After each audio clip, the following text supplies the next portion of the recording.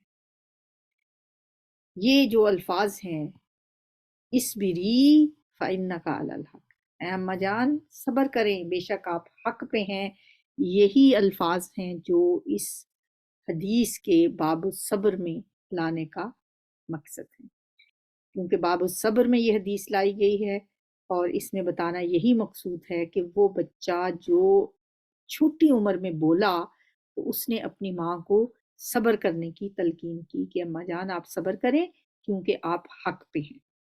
اب یہ دیکھ لیتے ہیں کہ ہمارے جو اس کتاب کے لکھنے والے ہیں، ریاض الصالحین کو جنہوں نے لکھا ہے، ان کا شروع میں نے آپ کو بتایا تھا کہ ہر حدیث میں جو کوئی مشکل الفاظ ہیں وہ ان الفاظ کو بھی آخر میں تھوڑا سا ایکسپلین کر دیتے ہیں، امام نووی رحمہ اللہ۔ یہاں پہ انہوں نے جو الفاظ مشکل سمجھ کے آخر میں مینشن کیے ہیں، ان میں پہلا لفظ ہے ذروۃ الجبلی۔ ذروہ کہتے ہیں اعلیٰ، بلندی، یعنی پہاڑ کا بالائی حصہ، پہاڑ کی چوٹی۔ اور یہ جو لفظ ذروہ ہے نا، یہ واہیہ بکسری ذالی، یہ ذال کے کسرہ کے ساتھ بھی آتا ہے جیسے یہاں پہ ہے، وضمھا، اور اس کے ضمہ کے ساتھ بھی آتا ہے۔ اسے ذروہ بھی بولا جا سکتا ہے، ذروہ بھی بولا جا سکتا ہے، یعنی ذروہ بھی ہے یہ اور ذروہ بھی کہا جا سکتا ہے اس کو، یہ دونوں طرح یہ لفظ مستعمل ہے۔ اگلا لفظ ہے القرقور۔ قرقور کہتے ہیں ایک قسم کی کشتی کو، بضم القافین، دونوں قافوں پر ضمہ ہے، پیش ہے، قرقور، اس قاف پہ بھی پیش ہے، اس پہ بھی پیش ہے، یہ قاف کے ضمہ کے اوپر ضمہ کے ساتھ ہے، یہ دونوں پہ ضمہ ہے۔ نوع من السفن، یہ کشتی کی ایک قسم ہے قرقور، چھوٹی کشتی کو کہا جاتا ہے۔ والصعید ہونا الارض البارزہ، یہاں پر ہونا اس جگہ پہ سعید جو ہے الارض البارزہ، کھلی زمین کے معنوں میں ہے، کھلی زمین، بارزہ یعنی کھلا میدان، کھلے میدان میں بلایا گیا تھا نا لوگوں کو۔ والاخدود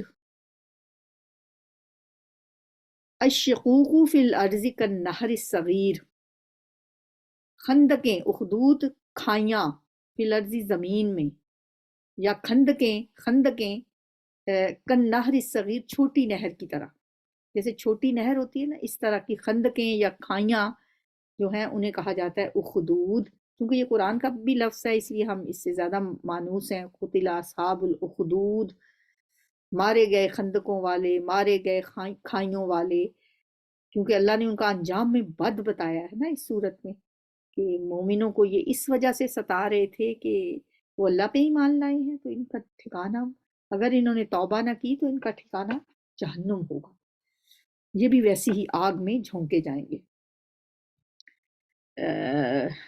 اگلا لفظ ہے ازرما، اس کا مطلب ہے آگ مشتعل کی گئی، آگ بھڑکائی گئی، ازرما بھڑکائی گئی آگ۔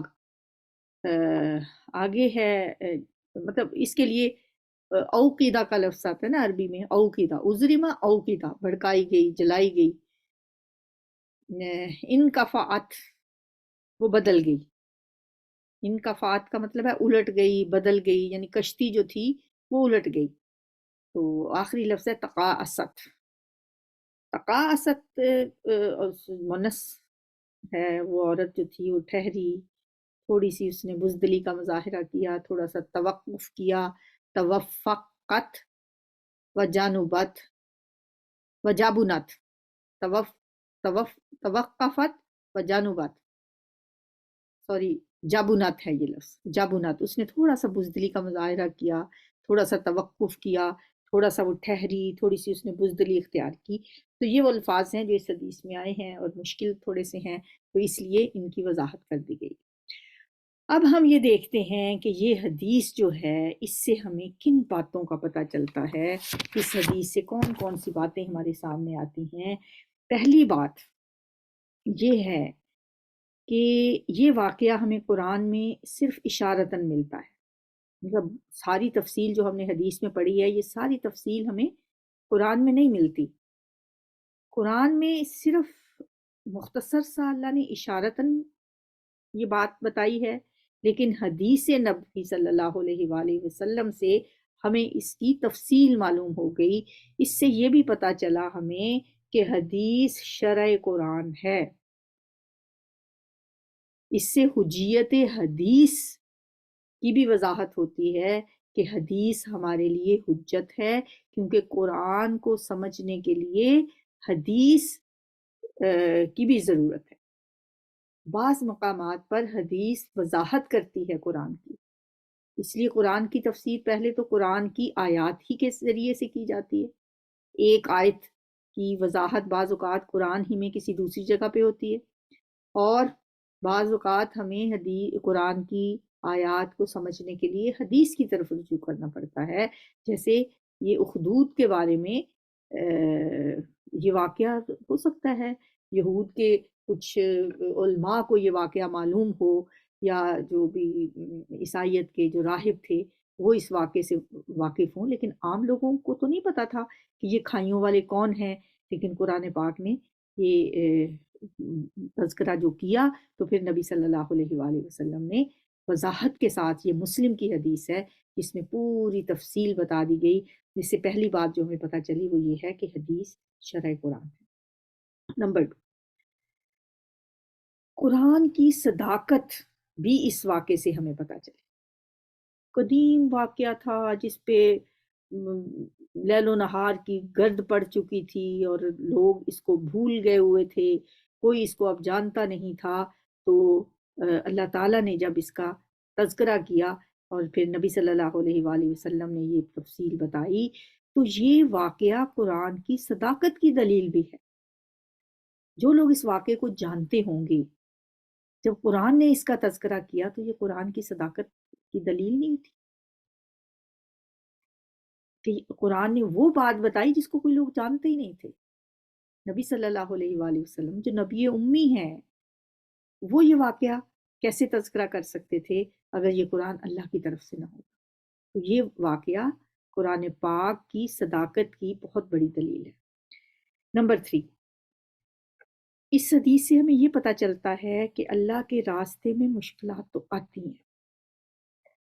جب اللہ تعالیٰ جتنا کوئی نیک ہوتا ہے نا، اتنی ہی نیکی کے راستے میں اس پہ مشکلات زیادہ آتی ہیں۔ تو اللہ کے راستے کی مشکلات پر صبر کرنا چاہیے۔ مشکلات میں صبر کرنا جنت کے درجوں تک انسان کو پہنچاتا ہے، کیونکہ ایک اور حدیث سے ہمیں پتہ چلتا ہے کہ بعض اوقات اللہ تعالیٰ نے کسی انسان کے لیے جنت کا کوئی ایک درجہ بہت اونچا لکھ دیا ہوتا ہے، لیکن وہ پھر اپنے اعمال سے اس درجے تک نہیں پہنچ پاتا۔ وہ ایسے اعمال نہیں کرتا کہ جس سے وہ جو اس کے لیے وہ لکھا ہوا درجہ ہے وہ اس کو حاصل کر سکے، تو پھر اللہ تعالیٰ اسے آزمائشوں میں ڈالتے ہیں، پھر وہ اس پہ صبر کرتا ہے اور صبر کرنے سے پھر اپنے اس درجے تک پہنچ جاتا ہے، کیونکہ صبر کا درجہ بہت زیادہ ہے۔ تو جیسے ہم نے صبر کی اقسام میں پڑھا تھا نا کہ یہ بھی صبر ہوتا ہے کہ جب انسان پہ کوئی مشکل آئے تو وہ مشکل پہ صبر کرے، مصیبت پہ صبر کرے، اور بعض اوقات نیک کام کرنے کے سلسلے میں اس پہ جو پریشانی آتی ہے، وہ نیک کام وہ نہیں کر پاتا، پھر وہ اسے اپنے آپ کو فورس کر کے وہ کروانا پڑتا ہے۔ جیسے وہ عورت تھی بچے کے ساتھ، اب ظاہر ہے اس کو دین تو نہیں چھوڑنا تھا، نیکی کا تقاضا کیا تھا کہ وہ آگ میں کود جاتی، لیکن وہ ہچکچا رہی تھی۔ پھر وہ بچے نے کہا اپنی ماں سے کہ اماں صبر کرو۔